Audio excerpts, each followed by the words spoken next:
Welcome everyone. Firstly, I wanted to acknowledge the traditional owners on the lands and seas of which we work, live and create. We pay our respects to elders past, present and emerging. Our office is located on the lands of Turrbal and Yagara people. We acknowledge the unending connection of First Nations people to this country, and we support the aspirations of Aboriginal and Torres Strait Islander peoples to voice, treaty and truth. We value the contributions First Nations artists, art workers and creatives do to the work that we do. It is a privilege to gather on this country. A little bit about Flying Arts Alliance. Flying Arts is an arts and cultural development organisation which has been delivering visual art projects and services to regional and remote Queensland since 1971. The association has played a significant role in inspiring artists and communities, as well as helping to overcome the impacts of regional isolation and remote living. Flying Arts embraces a spirit of adventure to inspire the appreciation, practice, and professional development of the visual arts as a lifetime interest or career aspiration, and a creative life for all Queenslanders. Flying Arts offer a range of accessible arts activities across the state, including hands-on professionally led art activities, professional development opportunities for artists and educators, programs for young people, on-demand workshops and projects for creative communities, exhibition support services for galleries, and we administer the Regional Arts Fund for the state. For more information, just visit our website or call our office here at Flying Arts. Now I'll introduce our lovely webinar presenter today, Lauren. Based in Manjin, Brisbane, Lauren is the Regional Arts Fund Program Lead at Flying Arts Alliance. She delights in working alongside regional artists and national administrators to support sustainable cultural activities in regional communities, ultimately strengthening the social and economic fabric of the arts industry. With a background in arts education and administration, Lauren has a keen eye for connecting people, the arts and well-being. She has a particular interest in how participation in the arts affects the individual's relation to self and mental health. After some years delivering arts programs and managing cultural events, Lauren's experience equips her to be an advocate for Queensland artists. Lauren's heart lives with the community engagement, and she loves being one small piece in the magnificent painting that is Australia's regional arts sector. Welcome, Lauren, and I'm just going to let you guys be. I'm going to pop out and I'll be back at the end to wrap up. Thanks so much, Johnny. Sweet. So welcome everyone. It is fantastic that you're here today. I'm very excited just to be able to walk through applying for the Regional Arts Fund with you. I did just want to mention that we do have that chat box for you to use. So please, throughout the whole presentation, do be putting questions in. You don't need to wait till the end to put those in, and we'll be addressing those when we can. Alrighty. So in this webinar, we'll be taking a good look at applying for either the Quick Response Grant or the project grants through the Regional Arts Fund. Unlike our last RAF webinar, today I'm going to be stepping us through the actual application form itself. And this is to give you the utmost confidence to submit your own application. But before we jump straight in, we're going to take a quick look at arts funding in Queensland as a whole. Today, of course, we're focusing on the RAF, the Regional Arts Fund. However, I did want to bring your attention to a few other funding streams that are most likely available to you. So we have the RADIF, which I'm hoping you all know about, and that is the Regional Arts Development Fund. This one is an Arts Queensland program and is administered by local councils. So the RADIF functions in a similar way to the RAF, but I recommend contacting your local council arts officer to chat about whether your project will be suitable, as the program does differ slightly depending on your council area. Arts Queensland also has a range of grant offerings, including the QASP, which is the Queensland Arts Showcase Program. They also have Touring Queensland Fund, the Strategic Partnerships Fund, First Nations Commissioning Fund, and plenty of other good stuff too. We also have Creative Australia, which has a range of different grant offerings for individuals, groups, and organisations nationwide. So alongside funds for arts projects for individuals, groups, and organisations, they also have funds for things such as international opportunities and fellowship programs. Grant funds are not the only way to gain financial support for your project. It's worth considering things like crowdfunding, philanthropic efforts, and partnerships. These are all viable avenues of support. You can head to our website to find out more information about what other support is out there. We have a page called Other Funding Support for Queensland Artists and Arts Workers. I'd recommend having a look at that one. Alrighty, the RAF. What is the Regional Arts Fund? So the Regional Arts Fund is an ongoing program that provides approximately $6 million per year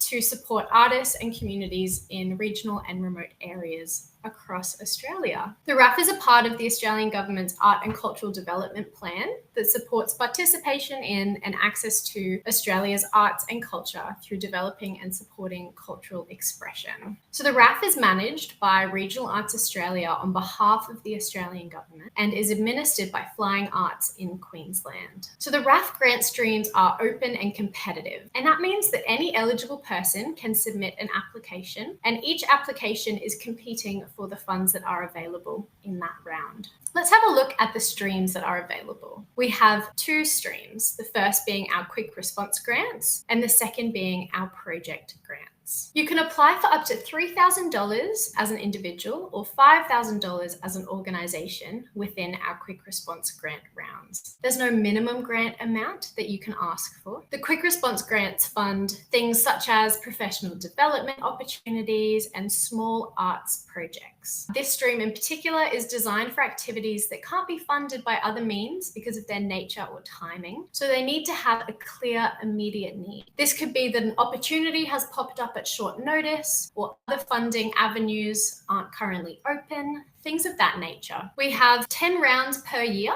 so we have one each month from February through to November. Each round opens at 9 a.m. on the first day of the month and will close at midnight on the last day of the month. The announcement of those that are successful will be 5 business days after that closing date. So everyone will receive an email if they've been successful or unsuccessful on that 5th business day. And the earliest start date that you can have is 14th of the next month. So all projects that apply through the quick response grant need to have a start date between 2 to 12 weeks after the closing date. And let's have a look at our project grants. You can apply for project grants of up to $30,000, and again, there's no minimum amount that you can request. Project grants offer funding support for arts projects, professional development opportunities, as well as community capacity building projects. The focus of this project could be on any area of creative practice, any art form or cross-disciplinary practice as well. We have 2 rounds per year for our project grants. We've already had our first round, and our second round has just opened a few days ago on the 1st of July. That round will close on August the 16th, and the announcement is made approximately 3 to 4 months later. We're currently expecting that will be mid to late November. And for this one, the earliest start date you can have is January the 1st, 2025. So this one here is for projects that will start next year. So these ones don't have that immediate need, short turnaround. They're for more longer term projects that have been planned for thoroughly and have more of that lead time. If you're thinking of applying for a project grant, we do encourage you to just have a chat with me or someone at Flying Arts before you do apply.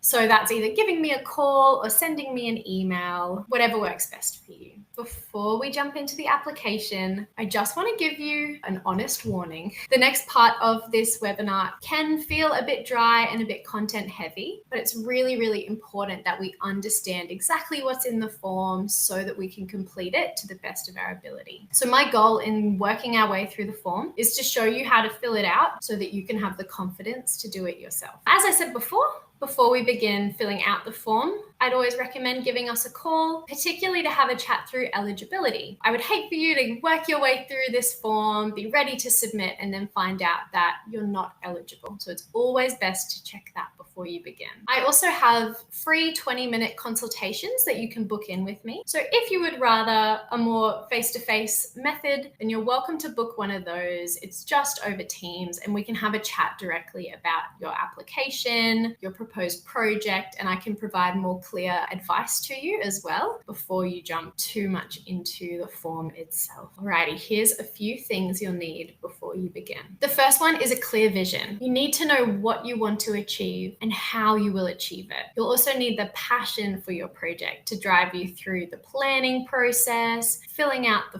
form, and the actual project itself. The next thing you will need is support materials. You'll need to start gathering a strong set of support materials because you can't really be your own advocate in a grant application. You need evidence to back up your claims. This will strengthen your application immensely. The third thing you'll need is time and patience. Grant applications do take time. There's no getting around that. You'll need to set aside enough time to write a strong application. You might be able to smash one out in an hour, but I would recommend setting aside a few hours minimum for the writing, reviewing, and submitting of your application. And that doesn't include the gathering of those support materials, which may take longer as well. We recommend trying to get your application in at least 5 days before the due date. This will allow time for if something is slightly wrong in your application in terms of eligibility, we can go back in and fix it. Give you time to give me a call if there's any particular parts you need a hand with, all of that sort of thing. We really recommend putting a bit of buffer time in for that. You'll also need a Smarty Grants account. You can create a free Smarty Grants account, and this is the place where we house all of the forms. So that is the way that you will submit. This will be the beginning of the form. First, you'll need to confirm that you haven't received quick response grant, or if it's project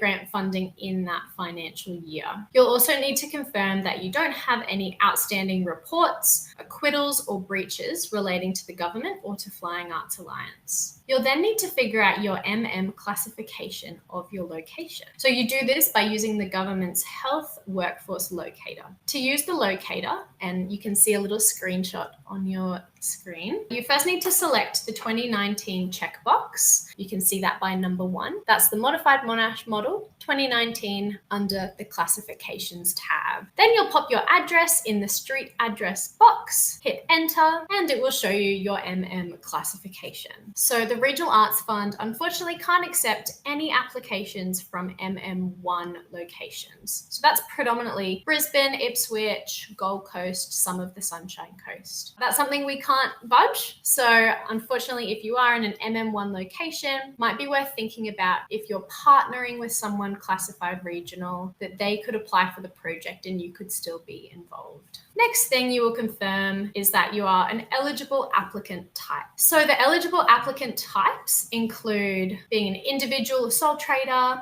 an incorporated association. You can be an unincorporated group as long as you have an auspice, a local government entity, a company limited by guarantee or shares, or if you're in an MM7 location, a school. This means if you're an unincorporated organization that doesn't have an auspice, you won't be eligible. The same goes for if you're a for-profit company, a trust or a partnership, or if you're based outside of regional Queensland, you won't be able to apply here. Next, you will input your ABN number and confirm that the postcode attached to your ABN matches the one on your residential address. Please don't overlook this step. It is an important one. They do need to match, and if they currently don't match, whether you've moved or something's happened, you can quite easily update it with the Australian Business Register. If you have particular questions about your ABN type and whether it's eligible, please do get in contact with me. Always happy to chat through that. For our quick response grants, you'll need to indicate how far away your start date is. Applications that have a movable and fast approaching start dates will often be prioritised as the urgency of funding is higher. You'll also need to explain why the activity you are applying for funding for has arisen at short notice and/or has an immediate need and is unable to be planned for. This is really key to a strong application. If your activity or project can happen at any time, or you could have sorted out funding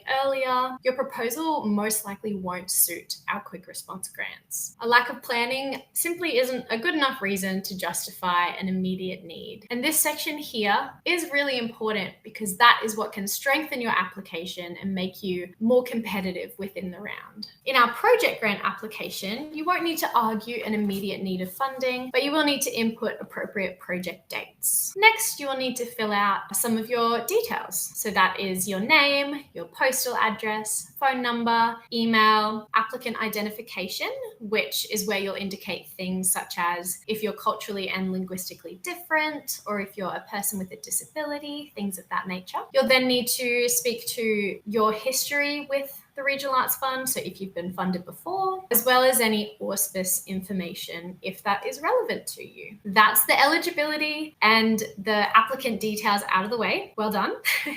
Now we get to focus on communicating your proposed activity. Here you will indicate the type of activity, the title, a short description, the main art form, as well as start and end dates. If you are applying for a project grant, it will ask you to elect which level of funding you're applying for. So if you're applying for under $7,500, you'll fill out a slightly shorter application form. But if you're applying for over $7,500, you will need to fill out the full application form. And for example, that includes a project plan, as you can see there. Please note that the RAF will fund activities in both levels of funding. So a small application submitted, for example, by an individual who's asking for just $5,000 won't go directly up against a big mega arts organization who's asking for that $30,000. Applications are assessed against the relevant value for money, as well as project outcomes based on the scale of the project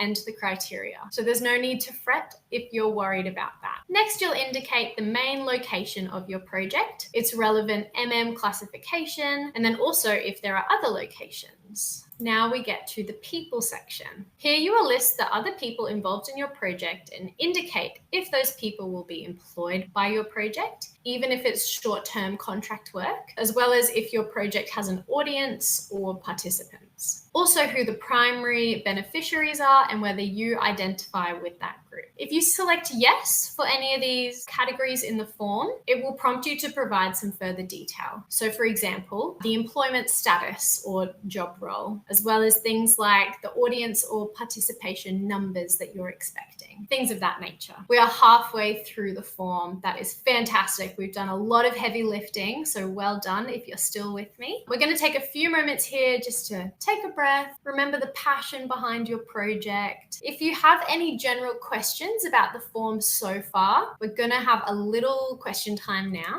I can see that there is one in there. If you are reapplying in a following round, can you still use the support materials included in the unsuccessful application again? That's a really great question. We often recommend that people do reapply, taking on the feedback that we're given, so that's really great. You are welcome to reuse that support material. Of course, your application will be extra strong, if I can say that, if you have really relevant support material. So maybe going to some of those key project partners or personnel and asking for an updated date. But that again will depend on your time and capacity. So you're welcome to reuse them, but it would potentially be stronger if you were to get closer dates and things on your letters. I hope that answers your question. Yes, but perhaps stronger forms, I suppose. Now we get to more of the writing side of the application. The Regional Arts Fund has a range of objectives which it is trying to reach. These objectives are also the criteria that you will be assessed against. So you'll have the opportunity to speak directly to these 5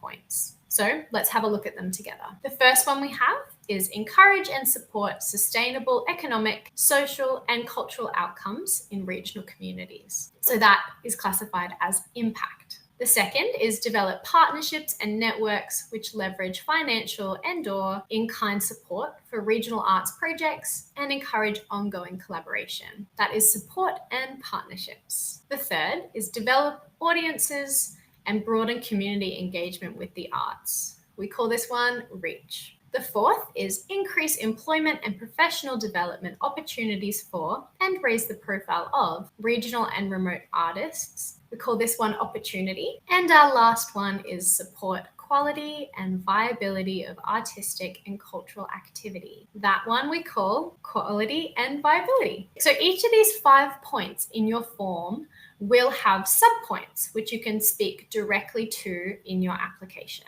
For the sake of time, I'm not going to go through each and every one of those, but I have done this in our previous webinar if you'd like to listen to that one. Otherwise, you can go directly to the form and see it there. So in order to respond to the criteria, you'll need to explain how your activity or project aligns with the relevant objectives that you've selected. So our advice for responding to the criteria is to be concise, clear, and direct. We don't want to see long, wordy, or lofty answers. We want the specifics and for it to be nice and clear. We also ask you only respond to the relevant points. So there'll be lots of subcategories that pop down. You don't need to speak to every one of them if they're not relevant. You'll strengthen your chances if you only speak to what applies directly to your project. Next, we've got to keep your response size, so how many words you write, relevant to the funding you've requested. So for example, if you're only asking for $500, then there's no expectation that you'll write 500 words for each response. 50 to 100 will be sufficient. So have a look at how much you're asking and write accordingly. And for our quick response grant form in particular,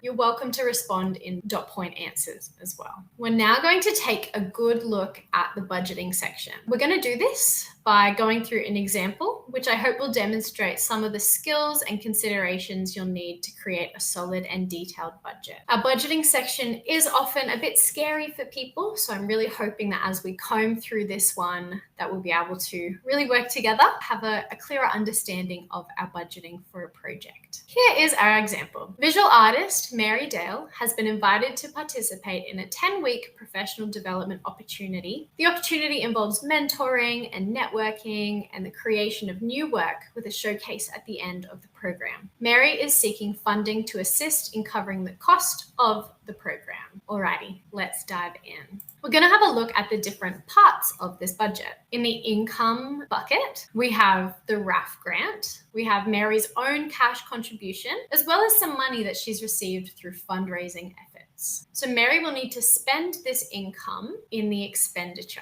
We have the actual program and its fees is one thing that will need to be spent, as well as materials that she will need during the program. And then we have in-kind support. Now, this is things that Mary is donating to the project. So she would need to buy them usually, but instead it's being donated. So Mary already has some materials that she'll be using during the PD, and she will also be traveling to and from the location. So now we're going to see all of this in some tables. But a tip that I often have is that if you're feeling overwhelmed by the budgeting section, if it's all a bit scary for you, I'd recommend starting at expenditure, taking a good look at your project, figuring out how much everything's going to cost, and then making sure that we have the funds to cover it. So if it's all seeming a bit scary, I'd recommend starting at expenditure. Now, apologies if it's a little bit tricky to see. It was hard to get everything on the slides, but we will work through it together.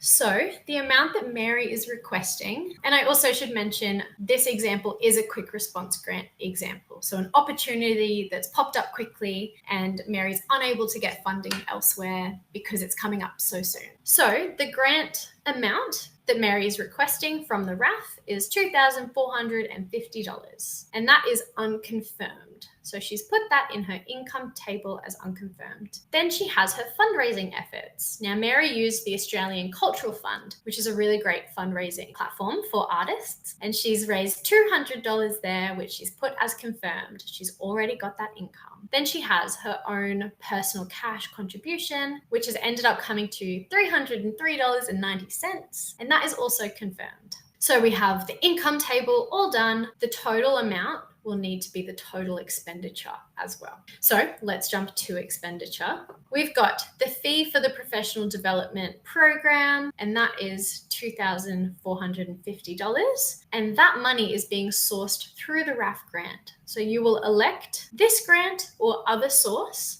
for where the money is going. We need to see quite clearly what particular elements of each project is being funded through the Regional Arts Fund. And the second line of expenditure that Mary has is materials. So she will need to buy some canvases. She'll need to buy 10 of those, and they are $50.39 each, which comes to $503, which is the fundraising efforts and her own contribution combined. So we see some totals here. We've got the total cash income. This is a calculated amount. So if you filled out the tables correctly, the form will pull in your answers and you won't have to pull out your calculator.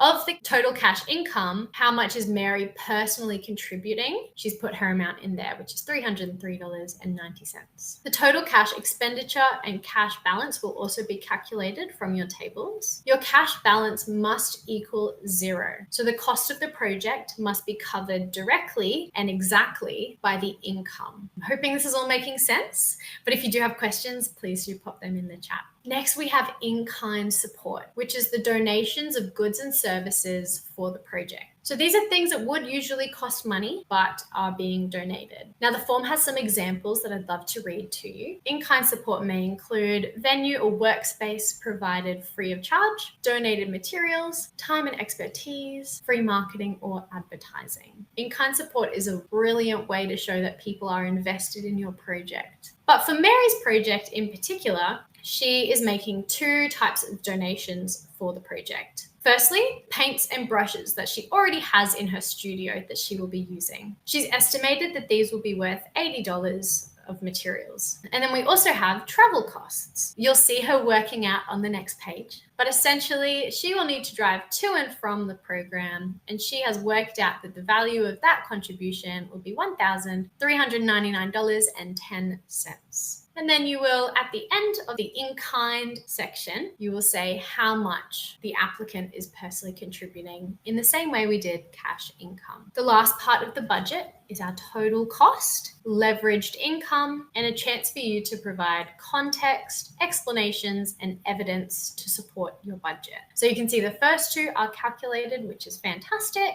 and then you'll have the opportunity to support your budget. The form will ask you how the rates of pays have been calculated. We recommend referencing an industry standard, such as the NAVA Code of Practice or the MEAA rates of pay. All project personnel needs to be paid appropriately. To put it simply, the Regional Arts Fund is not going to fund a project that's not looking after its workers. But for Mary's example, she won't be directly paying any personnel, so she has provided an explanation, which you can see. If you can't read it, because it's a bit small, it just says that as this is a professional development opportunity, the facilitators of the opportunity will be paid through attendee fees. And then we see in the box below that Mary has referenced the ATO recommendation for vehicle travel costs, which is currently set at 85 cents per K. And she has shown that it will be 82.3 Ks to the PD location, meaning that she'll be doing that trip twice a day on 10 different occasions, which you can see her little calculations. That will equal 1,646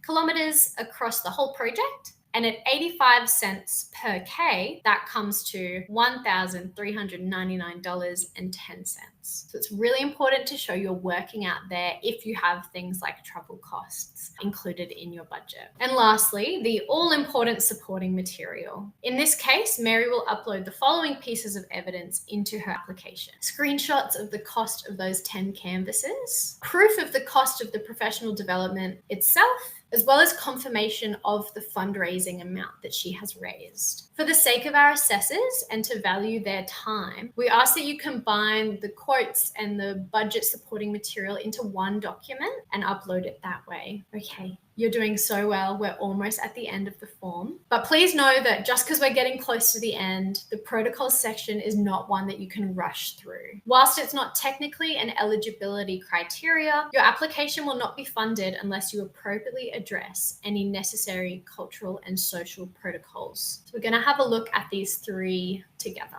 If your project involves working with Aboriginal and Torres Strait Islander people and cultural materials, you will be required to provide additional information or evidence of support to demonstrate that you've conducted the appropriate culturally respectful processes for engaging with, seeking appropriate permissions, support, and confirmations from any First Nations people involved in the project. So this could look like a letter of support, a video testimonial, a PD of email exchanges that you have permission to share, meeting minutes detailing confirmation of participation. For more information about this, I encourage you to review Creative Australia's protocols for using First Nations cultural and intellectual property in the arts. We need to have confidence that you have done the right thing here, that if you are working with First Nations people or content, that you have been doing appropriate consultation, working alongside people. This one is a really important one. If we're unsure that you've been following these protocols, it doesn't look good on your application and most likely won't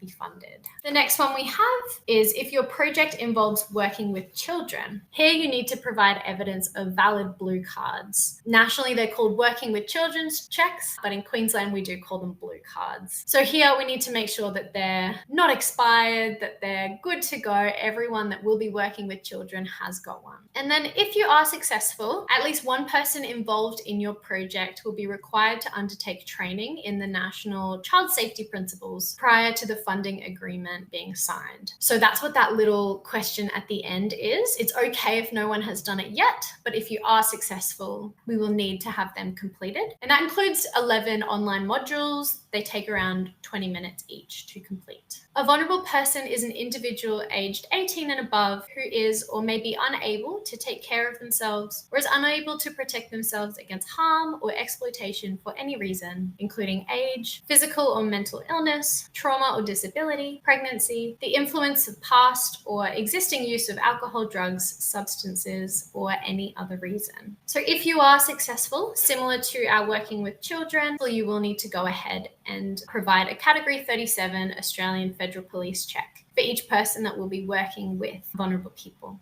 So these police checks must be no more than 12 months old and they cost $42. You're actually welcome to include them within your budget. So if you know that you're going to need them, you can put them down as expenditure and that is more than eligible. Alrighty, you're doing super well. We have got our second last page, which is our support material upload section. So here's a few examples of what your supporting material might include. First, we have letters of support, then letters or proof of confirmation and acceptance, CVs and portfolios of project personnel, budget support, which you've already uploaded in your budget section, things like marketing and strategic plans, as well as evidence that you've followed cultural and social protocols, which again will be uploaded in that protocols section. We require applicants to combine their support materials into one PDF document. You can do this on Microsoft Word or other online tools, and the document must be no longer than 10 pages long. So we recommend keeping it relevant, keeping it concise and to the point. Lucky last, you will provide a privacy statement where you will agree to the possibility of your name and address being provided to members of parliament. You'll complete a declaration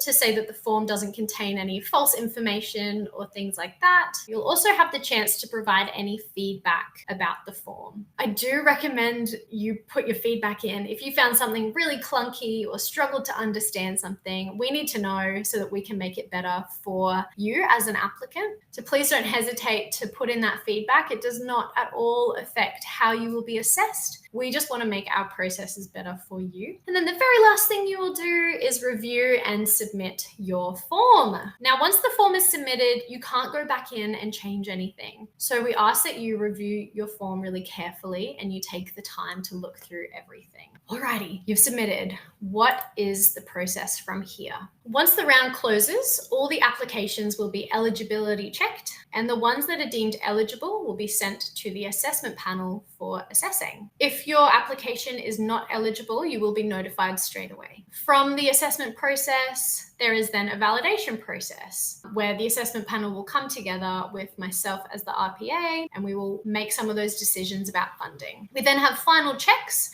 to ensure that everything is in order before all applicants are notified of the outcome of their application through email. If you are unsuccessful, you'll have the opportunity to request feedback. We provide feedback again through email. So if you do call, I'll say fantastic, but we do have it all written down. So that's how you will receive it. What if you are approved for funding? Here is what will happen. You'll receive a notification email with some further instructions about using the funds. You'll need to formally accept the grant and commit to the conditions of the grant, and that is within Smarty Grants. In that same form, you'll need to upload an invoice for the grant amount approved. Within this form, if you are working with children, making sure that everything is all good there, we need to follow all those protocols. So that form might include a few other things as well. Once your project is complete, applicants will be required to complete a project acquittal form within Smarty Grants. So that one will be added to your form once you've accepted the grant, but it will be due 40 days after your project finishes. So this acquittal form is really essential for reporting on the outcomes, everything that you've achieved, how you've acknowledged the funding, showing us some photos. It's a really great opportunity to reflect on your project as well. And if you are successful, you'll be required to identify and maximise opportunities to promote the Australian government's contribution to your project, including through print media, social media, and other forms of electronic media. So how do you acknowledge that funding? You'll be required to use the Flying Arts logo, the Australian Government RAF logo, as well as the Regional Arts Fund logo, and the following statement. This project was made possible by the Australian Government's Regional Arts Fund, provided through Regional Arts Australia, administered in Queensland by Flying Arts Alliance. Now, this is actually really important so that you can be sharing with other regional artists where support is available. We also ask that you tag us on different social media and use those hashtags there so that we can just be watching all the amazing things that are happening around our state and be sharing with people where to receive funding. If you're still here with me in this webinar, congratulations. You've done a fantastic job. It's a lot of content, so I appreciate you still being here. But this pretty much brings us to the end. If you're looking for inspiration around project grants or quick response grants, I would recommend having a look at our case studies online. We have a whole range from different art forms and different types of projects as well. So if you're looking for some inspiration, that might be a good place to go. We also have a list of all the past recipients for you to have a look at. So this can be super useful to help you see the types of projects that are funded, how they went, I suppose. Before we get to our question time at the end, there's a few helpful tips and tricks I'd like to leave you with to help you write a really competitive application. So my first tip is to reach out to either myself or someone on the Flying Arts team if you have any questions or need any assistance. We are always happy to have a yarn, so feel free just to pick up the phone and have a chat with us. The next is my favorite. So we always recommend that you get someone that's not involved in your project to read your application form. Please ask them to point out any parts that don't make sense, and also ask them if they can see the passion that you have behind the project. Yeah, I love that one. It's always interesting having someone read your application. The third tip is that it'll take some time. Applying for grants is not always a quick process. So give yourself the best chance at success by dedicating a good amount of time. This includes time to compile current and relevant supporting materials, time to contact Flying Arts Alliance, time to actually write the application, time to edit and proofread. And please note that as you proceed through your application, you can save your progress and work on different sections. So make sure you're hitting save as you go. You'd hate to lose some work. And the last tip is that the guidelines are your friend. The Regional Arts Fund guidelines have all of this information and more. They are really important. You do need to read them before you apply. So please know that they're not there to be a big scary document, but to be read and understood. And if you have questions about the guidelines, to let me know. And Flying Arts has a bunch of resources online that can help. It can be very overwhelming approaching an application, particularly if you've never done a grant application before. So we'd recommend if you have particular questions about, for example, the budget or how to write a competitive response to criteria, things like that. We do have a resource kit that can be really helpful, and it's got all the subcategories so you can find the resource that will be right for you. And that's on the Flying Arts Alliance website. There's also a bunch of different resources that you can find with Regional Arts Australia, as well as the Office of the Arts. Alrighty, thank you all so much. We're now going to move into some question time. I can see a few questions in the chat, which is fabulous. So I'll go through those ones now. But if you have more, please jot them down or pop them in an email to me, whichever you prefer. So we've got, are dot points acceptable for project grants? We've had 2 people ask this one. It's not something I would recommend. With our project grants, we need a deeper understanding of the outcomes, the impact, how you'll achieve what you set out to. So I would recommend using full sentences there. But if you're just drafting up your application, feel free to use dot points to make sure that you're being really clear and getting directly to the point. Belinda asks, is being registered as a Queensland teacher acceptable instead of a blue card? Yes, I believe it's called an exemption card. Teachers will have a different card, but essentially, yes, we just need proof of that one. So there's blue cards, exemption cards. I think there's a yellow card for potentially disability support. I need to rejog my memory on that. But yes, you can upload that evidence. It doesn't need to be the one and only type of blue card. We also have a question about, do we need a police check if vulnerable people are in the workshop with their support worker?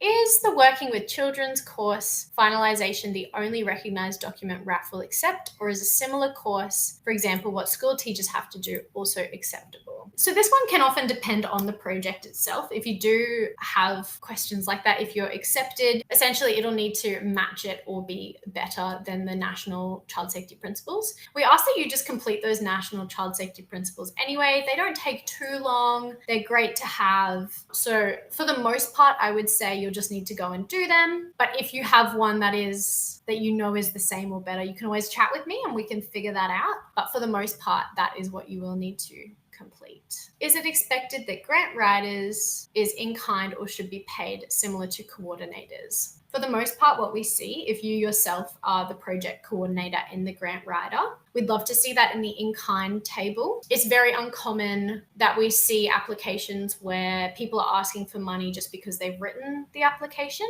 as grant money isn't confirmed until the announcement. So I would recommend putting that in the in-kind table in the same way you would a project coordination. So project coordinators cannot be paid by the grant. My apologies. If you have a project coordinator, they're welcome to be included in that budget, particularly for project grants and longer term projects. So for example, with Mary and her budget, if she wanted to, could put in some of that administrative effort. So she will have had to write the grant and that sort of thing. She could, if she wanted to, put that in the in-kind support. That's not all that common. With projects that require large coordination and large planning, absolutely put them in the grant. Make sure that those personnel are being paid. But if you are just writing a grant for a really small arts activity, it's unlikely that you'll put in a large amount for coordination. I hope I'm making sense.